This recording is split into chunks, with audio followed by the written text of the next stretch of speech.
বলছি গান শোনার ইচ্ছে যেন আরো বেড়ে যাচ্ছে। সুরের সাগরের বুঝি শেষ নেই।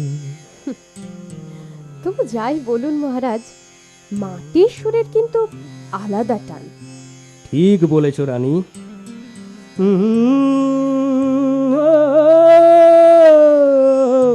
সরল কথা সরল সুরে গ্রামের সরল মানুষেরা যখন গান গায়, আহা আহা, সে গান যেন প্রাণের গান মনে হয় জানো।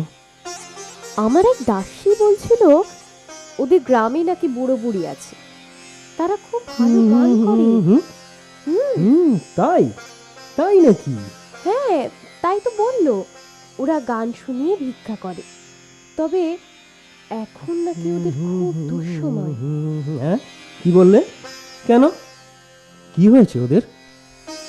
ওদের নাকি দুজনেরই দাঁত পড়ে গেছে, লোকে ওদের ফোকলা ফুকলি বলে ডাকে। আগের মতো ভিক্ষেও পায় না ওরা। আহারে, তাহলে এক কাজ করি রানী, ওদের সবাই ডেকে আনাই, গানও শোনা যাবে আর ওদের গুণের সাথে পরিচয় হবে, কি বলো? সেই সেই ভালো। ওদের জন্য কিছু একটা করুন মহারাজ। আমি কালই ওদের ডেকে পাঠাচ্ছি।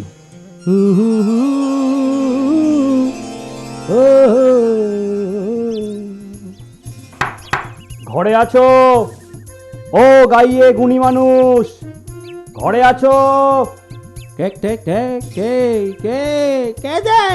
আমি আমি আমি মহারাজ সপ্ত সুরের পেয়াদা, তোমাদের নিয়ে যেতে এসেছি। ও গিন্নি, রাজা মাথায় কেন তলব করেছেন বলতো? কি জানি বাপু, আমরা তো চুরি করিনি, তবু কেন? চলো যাই, দেখেছেন তখন যেতে তো হবেই।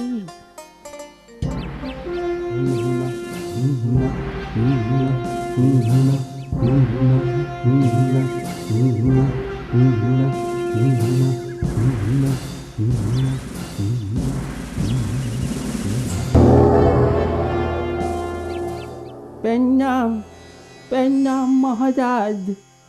নাম হই মহারাজ। তোমরা তোমরা গুণী মানুষ, তোমাদের অনেক প্রশংসা শুনেছি।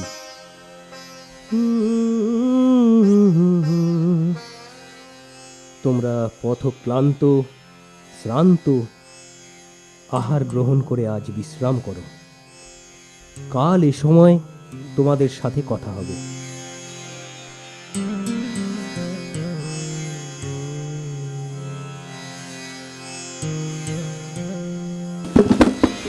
এই তোমরা চলো গো, রাজা মশাই তলব করেছেন তোমাদের।